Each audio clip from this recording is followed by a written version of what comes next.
Selamat malam semuanya. Di sini saya Teddy Kristianto dari FIP atau Fakultas Ilmu Pendidikan. Di sini saya akan memandu kalian dalam kelompok Saum Laki tentang bagaimana kita membahas tentang kekerasan seksual. Dan kekerasan seksual apa sih itu? Dan kita akan melihat dengan pengertian penyebab, dampak, contoh, pencegahan, dan kritik dan saran yang akan sangat berguna bagi wawasan kita tentang kekerasan seksual. Dan pertama, mari kita dengarkan dari penjelasan Kak Septi yang akan menjelaskan tentang lingkup pengertian. Silakan waktu dan tempat dipersilakan untuk Kak Septi. Terima kasih. Baik, Assalamualaikum warahmatullahi wabarakatuh. Sebelumnya aku ucapin terima kasih ke Kak Teddy karena sudah memberikan kesempatan dan juga waktunya. Perkenalkan, nama aku Septina Praditya Malik dari jurusan Kimia, Fakultas Matematika dan Ilmu Pengetahuan Alam. Nah, pada kesempatan kali ini aku mau memberikan opini aku tentang pengertian dari kekerasan seksual. Oke teman-teman, seperti yang kita tahu, kalau kekerasan seksual itu kan terdiri dari dua kata ya, yaitu dari kata kekerasan dan juga seksual. Nah, untuk kekerasan itu dapat diartikan sebagai suatu tindakan yang bertujuan untuk melukai, menyakiti, ataupun mencederai orang lain. Sedangkan untuk itu sendiri biasanya sering dikaitkan ataupun dihubungkan dengan organ intim dari seseorang. Jadi, kekerasan seksual dapat diartikan sebagai setiap tindakan, baik berupa perbuatan maupun ucapan yang dilakukan oleh seseorang untuk menguasai ataupun memanipulasi orang lain, serta membuat orang lain tersebut terlibat dalam suatu aktivitas seksual yang tidak dikehendaki. Jadi demikian teman-teman opini aku tentang pengertian dari kekerasan seksual. Apabila ada kesalahan, aku mohon maaf. Dan wassalamualaikum warahmatullahi wabarakatuh. Selanjutnya aku kembalikan ke moderator. Oke, terima kasih Kak Septi untuk penjelasannya. Dan yang kedua kita akan membahas tentang pengertian lagi, dan itu adalah aku sendiri sebagai moderator. Dan di sini saya akan menjelaskan tentang pengertian dari kekerasan seksual. Dan apa sih kekerasan seksual itu? Dan mari saya akan bacakan yang ya teman-teman. Jadi kekerasan seksual itu menurut saya sendiri adalah tindakan yang dimana memaksa korban untuk dipegang dan juga ataupun semacam itu, yang dimana dilakukan dengan cara pemaksaan, dan meskipun tanpa paksaan pun itu tetap saja tidak boleh teman-teman. Dan kekerasan seksual itu sendiri sangat berbahaya menurut aku sendiri, dan itu sangat tidak boleh sih menurutku. Emang hukumnya tidak boleh. Nah, seperti itu. Dan aku akan menjelaskan tentang gimana sih pengertian dari ahli-ahli. Yang pertama dari sebentar ya teman-teman, dari komunitas perlindungan perempuan, yang dimana ia mengatakan bahwa kekerasan seksual sebentar teman-teman. Kekerasan seksual dari komunitas perempuan yang dilansir dari Rika Rosvianti mengatakan bahwa kekerasan seksual adalah setiap tindakan berupa ucapan maupun perbuatan yang dilakukan seseorang untuk menguasai atau memanipulasi orang lain serta membuat terlibatnya adalah aktivitas seksual yang tidak dikehendaki oleh korban. Dan mungkin itu saja yang bisa saya sampaikan dari pengertian dari kekerasan seksual. Dan selanjutnya kita membahas tentang pengertian yaitu Kak Ratna. Untuk waktu bisa dimulai dari 2 menit atau kurang juga boleh, dan tempat dipersilakan Kak Ratna. Bismillahirrahmanirrahim. Assalamualaikum warahmatullahi wabarakatuh. Sebelumnya saya berterima kasih atas kesempatan yang telah diberikan kepada saya. Jadi untuk definisi daripada kekerasan seksual menurut perspektif saya, ada kondisi di mana seseorang melakukan hal-hal berbau seksualitas kepada entitas tertentu tanpa adanya persetujuan eksplisit. Jadi perlu digarisbawahi bahwa untuk kekerasan seksual dan juga pelecehan seksual itu sebenarnya adalah dua konsep yang berbeda. Dan karena kita membahasnya seksual, saya katakan bahwa kekerasan seksual itu adalah 2 atau 3 tingkat lebih ekstrim daripada pelecehan seksual. Nah, hal ini meliputi sentuhan di beberapa bagian seksualitas, baik ada pria maupun wanita dan oleh pria maupun wanita. Kemudian adanya tindak penjamahan organ vitalitas terhadap entitas korban, dan yang menunjukkan hal-hal berbau seksualitas. Dan kesemuanya itu dilakukan tanpa adanya persetujuan secara eksplisit. Jadi untuk persetujuan secara eksplisit itu adalah persetujuan yang dilakukan secara sadar oleh kedua belah pihak yang bersangkutan. Jadi apabila nanti kondisi entitas itu berada di titik kesadaran yang rendah, maka boleh jadi atau bisa dikatakan bahwa tindakan seksualitas yang dilakukan pada saat itu bisa masuk dalam kategori kekerasan seksual atau juga pelecehan seksual. Demikian opini yang dapat saya sampaikan, saya kembalikan ke moderator. Terima kasih banyak.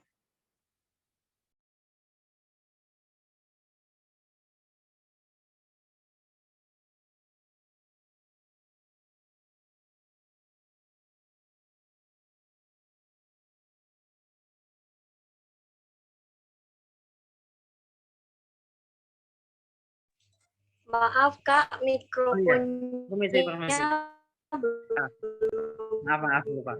Dan di sini kita akan membahas tentang penyebab, teman-teman, dan yang akan dibawakan oleh Kak Dina akan membahas tentang penyebab, ya saya ulangi, dan waktu dan tempat dipersilahkan Kak Ilmi. Terima kasih Kak Teddy atas kesempatan dan waktunya. Baik, di sini saya akan menjelaskan tentang penyebab dari kekerasan sosial.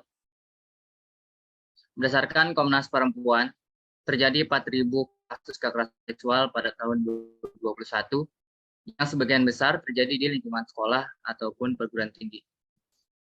Adapun penyebab terjadinya kekerasan seksual menurut saya, yang pertama ya, adalah kurangnya pengawasan dari orang tua. Orang tua adalah media sosialisasi utama dan pertama dalam proses sosialisasi seseorang, yang tentu memiliki banyak sekali peran, di antaranya melatih penguasaan diri, mempelajari peranan sosial, serta pemahaman nilai dan norma. Adapun penyebab selanjutnya adalah kemudian kepedulian masyarakat yang masih rendah. Kepedulian masyarakat yang rendah menyebabkan pelaku kekerasan menjadi lebih leluasa dalam melakukan aksinya. Merasa tidak ada respon penolakan ataupun larangan dari lingkungan sekitar, menyebabkan pelaku dan lingkungan sekitarnya merasa tindakan tersebut dilegalkan seiring berjalan. Berdasarkan KPPA nomor 2020, dari 419 kasus kekerasan sosial yang terjadi, 60% pelakunya adalah teman ataupun kerabat dari korban, dari lingkungan sekitar korban. Mungkin itu yang bisa saya sampaikan. Terima kasih Kak Teddy atas waktunya. Saya kembalikan ke moderator. Oke, terima kasih Kak Hilmi untuk penjelasannya tentang penyebab. Dan selanjutnya kita akan membahas tentang opini dari Kak Nadira tentang penyebab ya. Dan di sini waktu dan tempat dipersilakan Kak Nadira. Terima kasih. Baik, terima kasih sebelumnya kepada moderator atas waktu dan tempatnya. Sebelumnya, Assalamualaikum warahmatullahi wabarakatuh. Perkenalkan, nama saya Nadira Hinta Prasetya dari Fakultas Ilmu Keolahragaan. Di sini saya akan menyampaikan opini saya tentang penyebab dari terjadinya kekerasan seksual. Yang pertama itu adalah biasanya karena korban mudah ditaklukkan. Yang kedua itu, pelaku memiliki otoritas atas korban. Kalau bisa diambil contoh itu biasanya atasan yang melakukan kekerasan seksual kepada bawahannya. Yang ketiga itu pernah menyaksikan kekerasan seksual saat masih kecil. Jadi hal tersebut terekam di memorinya sehingga dia ingin melakukan hal tersebut saat sudah dewasa. Yang keempat yaitu memiliki fantasi seksual yang tinggi, dan yang kelima adalah memiliki hasrat yang tinggi. Tetapi sayangnya hasrat ini tidak bisa tersalurkan dengan baik. Mungkin segitu aja pendapatku tentang penyebab dari terjadinya kekerasan seksual. Waktu dan tempat saya kembalikan kepada moderator. Oke, terima kasih Kak Nadira untuk penjelasannya tentang penyebab. Dan selanjutnya teman-teman kita akan membahas tentang penyebab lagi karena ini masih dalam lingkup penyebab. Dan kita akan mendengarkan tentang opini dari Kak Norma Yosinta. Terima kasih untuk Kak Norma Yosinta untuk waktu dan tempat. Dan dipersilakan.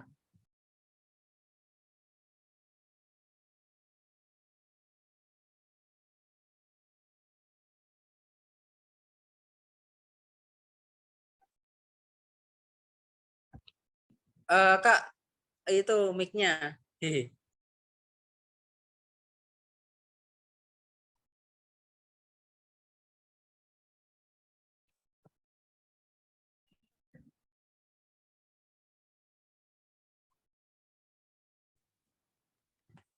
Kalau misalnya kesusahan, nah keluar sih. Nah, thanks.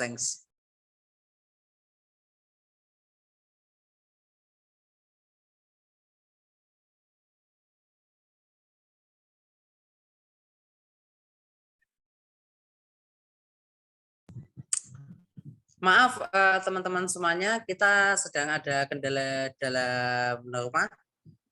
Mungkin tunggu sebentar teman-teman. Oke. Jadi agak molor. Maaf ya.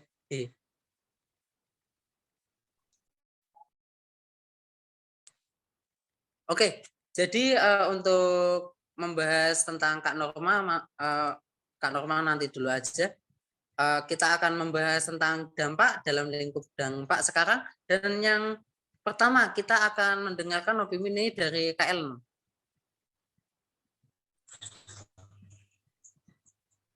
Oke, terima kasih Kak Ellen. Waktu dan tempat dipersilakan Kak Ellen.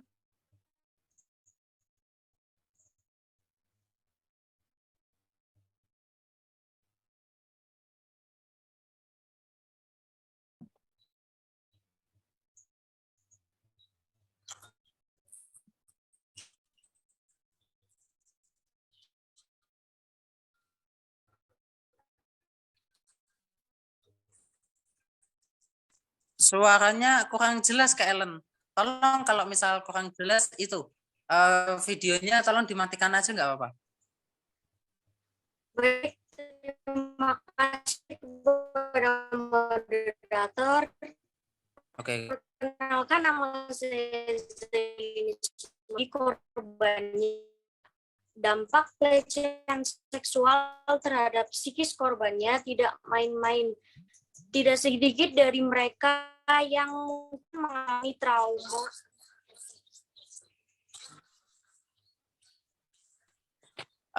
Untuk Kak Ellen, tolong sinyalnya ya Kak. Tolong cari dulu nggak apa-apa kok. Ditungguin. Oke. Nanti kalau udah tolong itu ya kembali lagi ya. Ini untuk menghemat waktu. Kita akan mendengarkan opini dampak dari Kak Latifah. Tolong Kak Latifah untuk tempat dan waktunya dipersilakan. Baik, sebelumnya saya mengucapkan terima kasih kepada moderator. Nah, sebelum saya menyampaikan opini saya mengenai dampak dari kekerasan seksual. Nah, izinkan saya untuk memperkenalkan diri terlebih dahulu. Nah, perkenalkan nama saya Latifah Al-Karimah dari Prodi Ilmu Hukum Fakultas Hukum Universitas Negeri Semarang. Nah, baik, saya akan memberi opini saya mengenai apa saja sih dampak dari kekerasan seksual. Nah, jadi tindakan diskriminasi atau kekerasan seksual dapat menyebabkan depresi kepada korban. Korban yang mengalami pelecehan seksual biasanya mengalami trauma berat yang menyebabkan gangguan stres pasca trauma.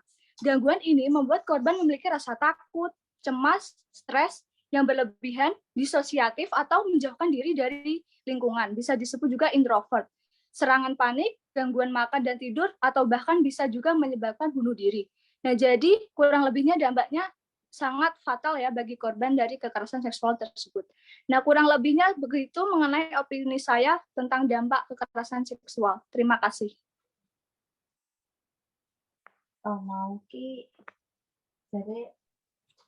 Oke, terima kasih penjelasan tentang dampaknya Kak Latifah, dan sekarang kita akan memberitahu kalian semua tentang bagaimana sih contoh-contoh atau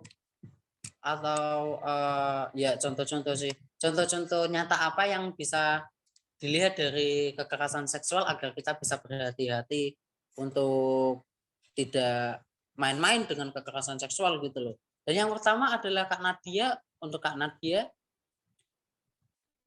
waktu dan layar dipersilakan ya. Oke, terima kasih. Terima kasih untuk moderator atas kesempatannya. Perkenalkan, saya Nadia Adriana dari Prodi Pendidikan Bahasa Inggris, Fakultas Bahasa dan Seni. Pada kesempatan ini, saya ingin memberikan opini terkait salah satu jenis kekerasan seksual, yaitu pelecehan seksual non-fisik ya.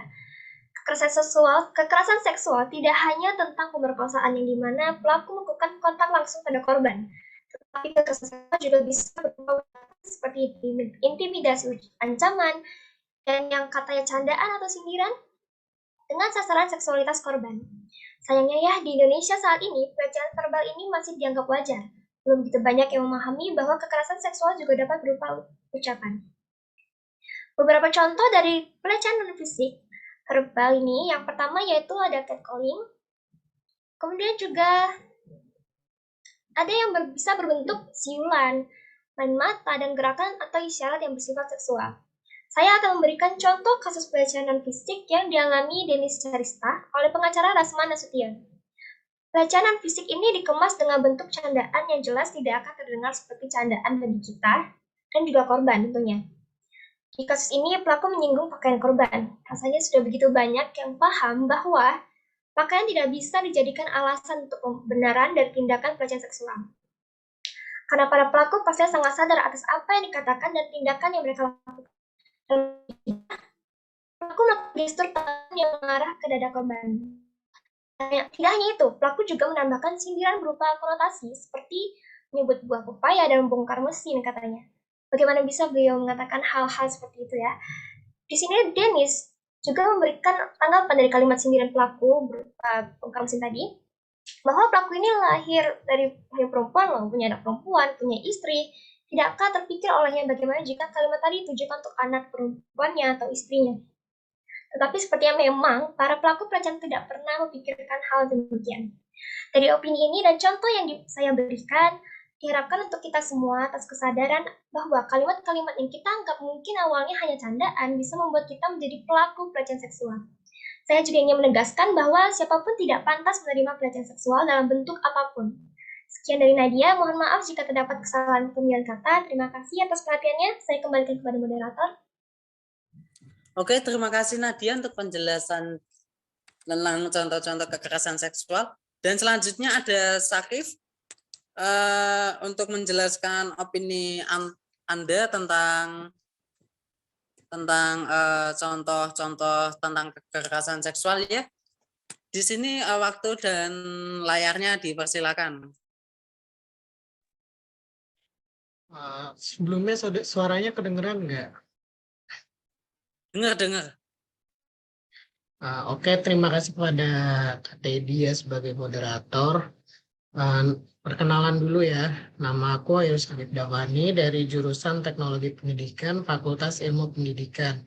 Kali ini aku akan mengambil contoh tentang kasus kekerasan seksual yang dilakukan oleh guru ngaji ataupun ahli agama terhadap muridnya. Tentu hal ini merupakan perbuatan yang sangat di luar nalar ya, karena seharusnya seorang yang ahli dalam agama itu membimbing murid-muridnya agar lebih paham agama, tetapi hal ini malah sebaliknya. Itu mereka, para guru ngaji, malah melakukan hal-hal yang tidak senonoh kepada murid-muridnya. Contohnya saja kasus guru ngaji di Bandung yang menghamili 12 santriwatinya sampai hamil lalu melahirkan anak. Kemudian hasil anak tersebut dijadikan untuk bisnis, yaitu bisnis seperti anak yatim ataupun duafa ya, yang dimana hal tersebut sangat miris sekali atau sangat tidak senonoh. Perbuatan tersebut juga banyak dikecam oleh orang-orang karena sudah jelas itu perbuatan yang sangat salah dan mendapatkan dosa yang sangat besar. Apalagi kalau kita memiliki ilmu agama yang sangat luas, harusnya kita menggunakannya dengan sebaik-baiknya untuk menolong orang. Jangan sampai kita melakukan perbuatan yang tidak senonoh seperti yang contoh di atas. Mungkin kita juga harus bisa menjaga anggota tubuh kita agar tidak melakukan kekerasan seksual ataupun menjadi korban kekerasan seksual, dan selalu membela diri ya. Mungkin cukup sekian dari saya kembalikan ke moderator. Terima kasih. Oke, terima kasih untuk Kak Sakif ya tentang contoh-contohnya, dan selanjutnya untuk Kak Salsabila untuk memberikan opini tentang contoh-contoh kekerasan seksual. Waktu dan layak dipersilakan, Kak. Terima kasih banyak untuk moderator atas waktunya. Halo semuanya, saya Salsabila Balkis Aliatumuna dari Prodi Pendidikan Bahasa Inggris, Fakultas Bahasa dan Seni. Di sini aku mau kasih contoh sedikit tentang kekerasan seksual yang terjadi di masyarakat, khususnya kekerasan seksual yang terjadi pada laki-laki atau lelaki dewasa. Sebenarnya hal ini cukup tabu di masyarakat kita. Stigma toxic masculinity yang ada di masyarakat menyebabkan masyarakat menjadi yakin bahwa laki-laki tidak akan mengalami kekerasan seksual karena mereka dianggap kuat untuk melawan sang pelaku seksual. Jika diteliti, ada beberapa kasus yang sempat ramai diperbincangkan di masyarakat. Salah satunya adalah kasus Reinhard Sinaga, yang seorang pria yang melakukan kekerasan seksual terhadap 48 korban pria dalam kurun waktu 2,5 tahun. Nah, ia melakukan perbuatan tersebut dengan cara merayu dan memberikan obat bius untuk melumpuhkan korban. Lalu, jika sudah begini, bagaimana sang korban dapat menyelamatkan diri? Para korban yang ada mengalami trauma yang sangat mendalam, dan tidak sedikit dari mereka yang memikirkan untuk bunuh diri karena perbuatan kejinya. Maka dari itu, menurut saya, kekerasan seksual itu dapat terjadi kepada siapapun dan tidak terbatas oleh gender yang ada. Dan masyarakat Indonesia harus tetap waspada dan sedikit memberikan perhatian lebih terhadap kekerasan seksual yang terjadi kepada laki-laki dan tidak mengabaikan kasus ini. Sekian opini dari saya. Terima kasih banyak. Saya kembalikan ke moderator. Oke, terima kasih untuk Kak Salsabila. Di sini aku ingin beritahu kepada teman-teman yang sedang melihat, untuk Kak Agung, kalau misal, ya udah nggak jadi. Maaf teman-teman mengganggu aktivitasnya. Yang pertama kita akan membahas tentang pencegahan ya lingkupnya. Yang pertama adalah Kak Agung untuk membahas tentang syarat tentang pencegahan kekerasan seksual. Waktu dan tempat dipersilakan Kak Agung.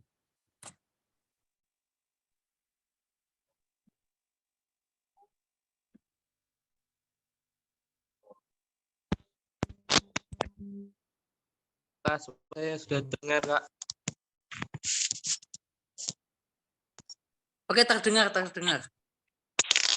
Baik, saya mulai. Assalamualaikum warahmatullahi wabarakatuh.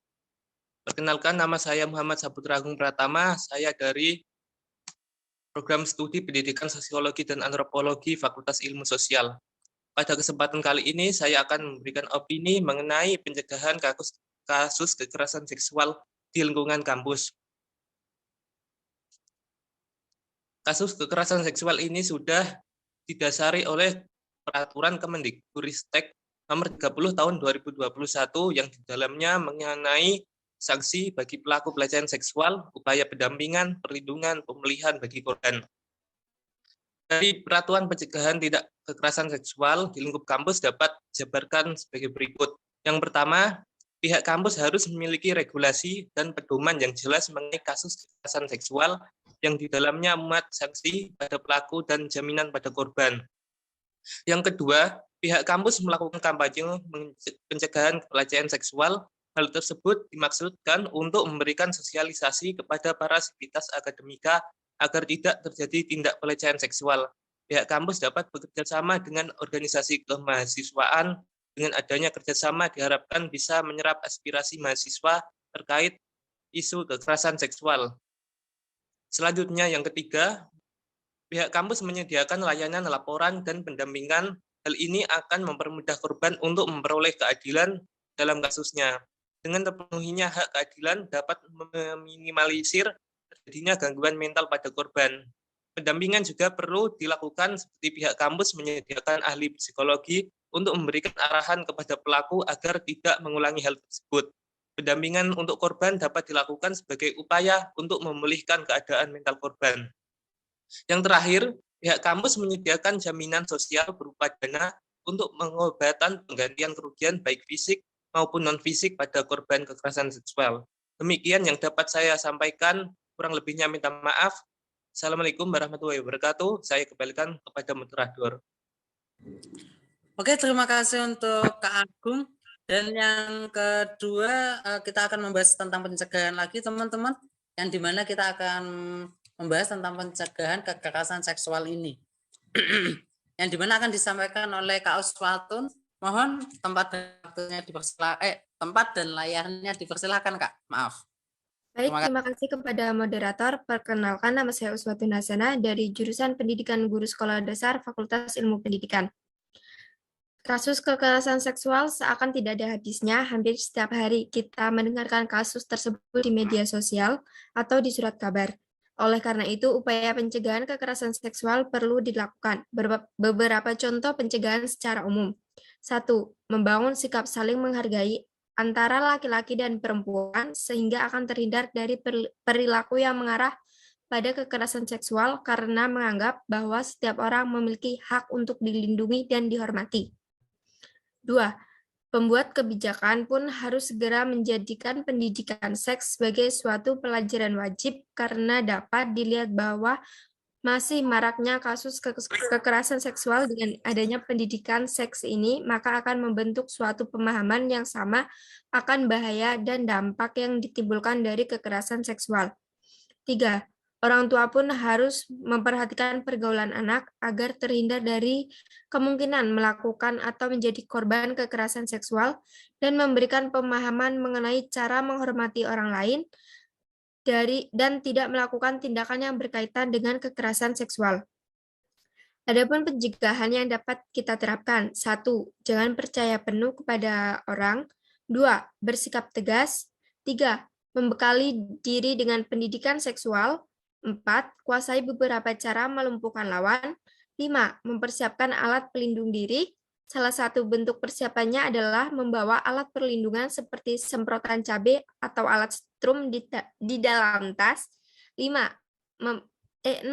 Hindari berpergian dengan orang yang baru dikenal. Sekian yang dapat saya sampaikan. Semoga dapat bermanfaat bagi kita semua dan mohon maaf apabila ada salah kata. Saya kembalikan ke moderator. Baik, Kak. Terima kasih untuk penjelasannya, Kak Salsabila. Dan untuk kali ini Kak Norma Yusinta sudah mulai bisa mengerjakan. Apakah betul, Kak? Iya, Kak, bisa. Untuk suaranya tolong. Kedengeran nggak? Kedengaran. Tolong lebih lagi, Kak. Halo? Oke, nggak apa-apa. Apa ya? Oke. Baik, terima kasih kepada Kak Teddy selaku moderator. Perkenalkan, aku Norma Yusinta dari jurusan Pendidikan Ilmu Pengetahuan Sosial, Fakultas Ilmu.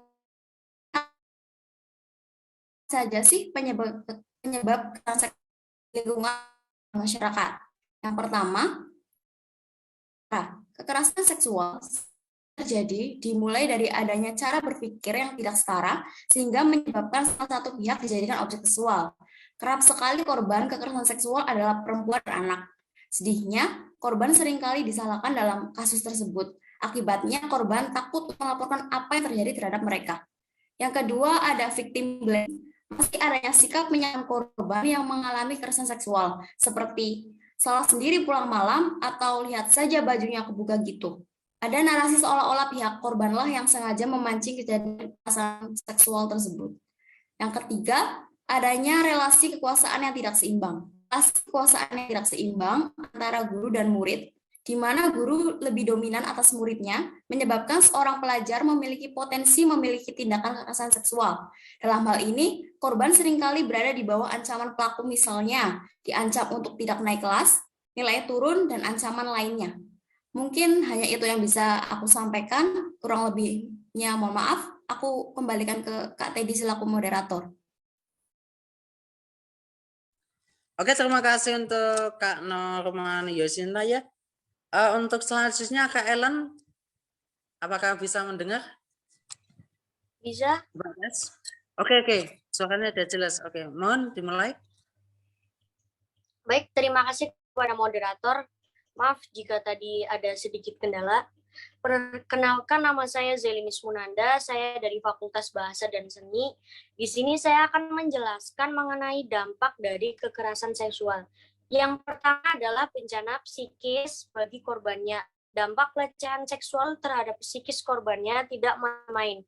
Tidak sedikit dari mereka yang mungkin mengalami trauma batin usai tragedi yang memilukan tersebut.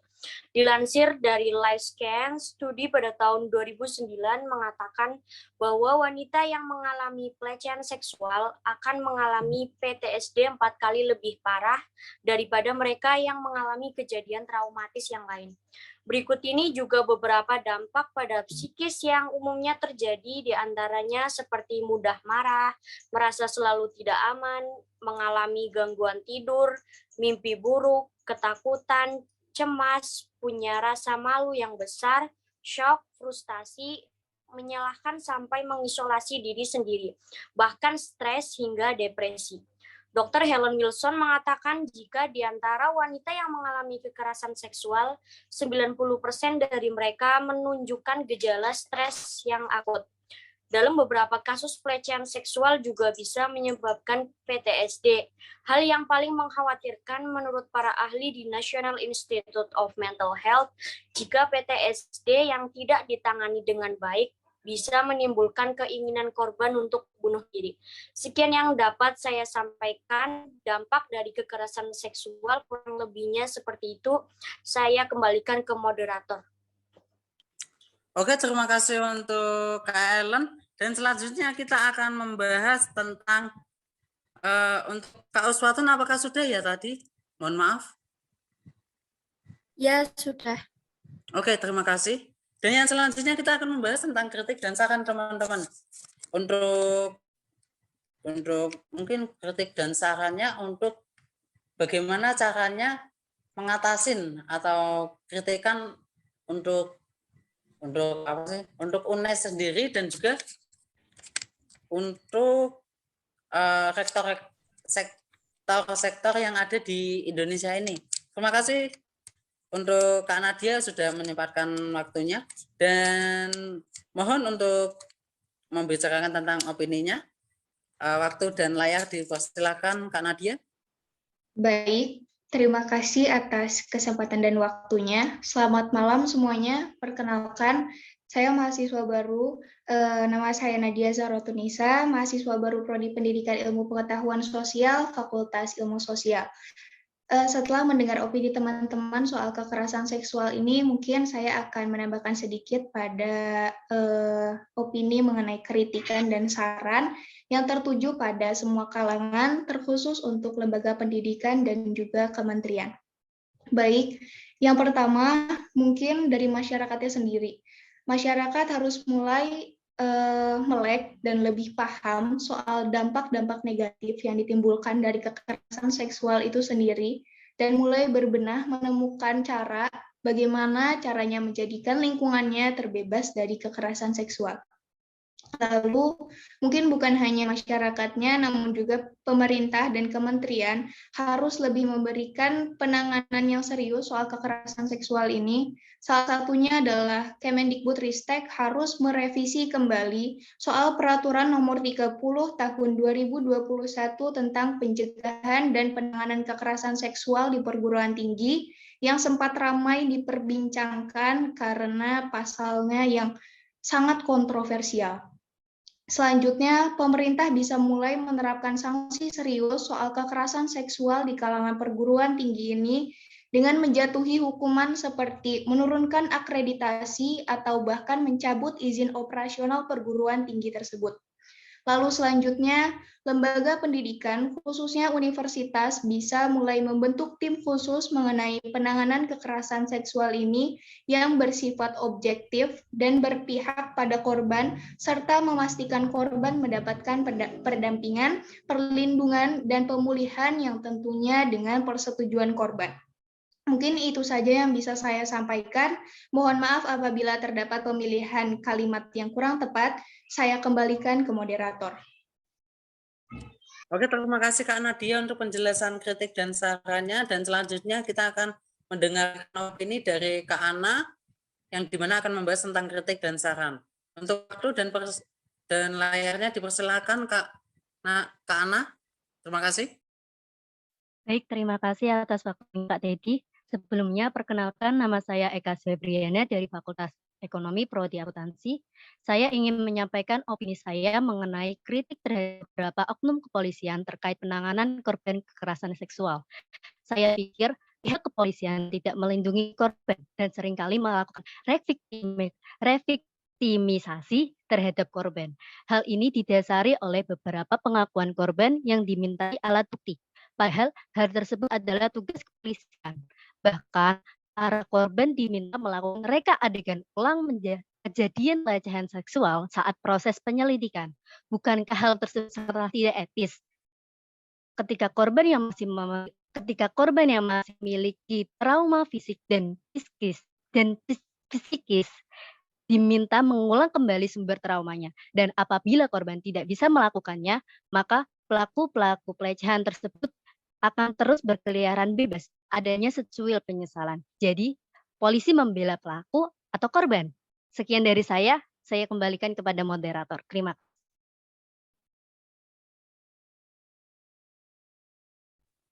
Oke, terima kasih untuk waktunya Kak Ana, dan sampai di sini kita sudah sampai ke penghujung acara, dan semua teman-teman yang ada di sini sudah menyampaikan opininya. Dan untuk penutupan saya ucapkan minta maaf sebesar-besarnya dan juga mewakili teman-teman yang sudah memberikan opini.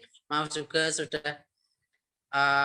sudah salah kata dan juga masih ada kekurangan yang ada dalam di diri kita, dan mohon dimaklumi. Dan selamat malam. Assalamualaikum warahmatullahi wabarakatuh. Salam sejahtera, Om Swastiastu, dan Namo Buddhaya. Terima kasih. Oke.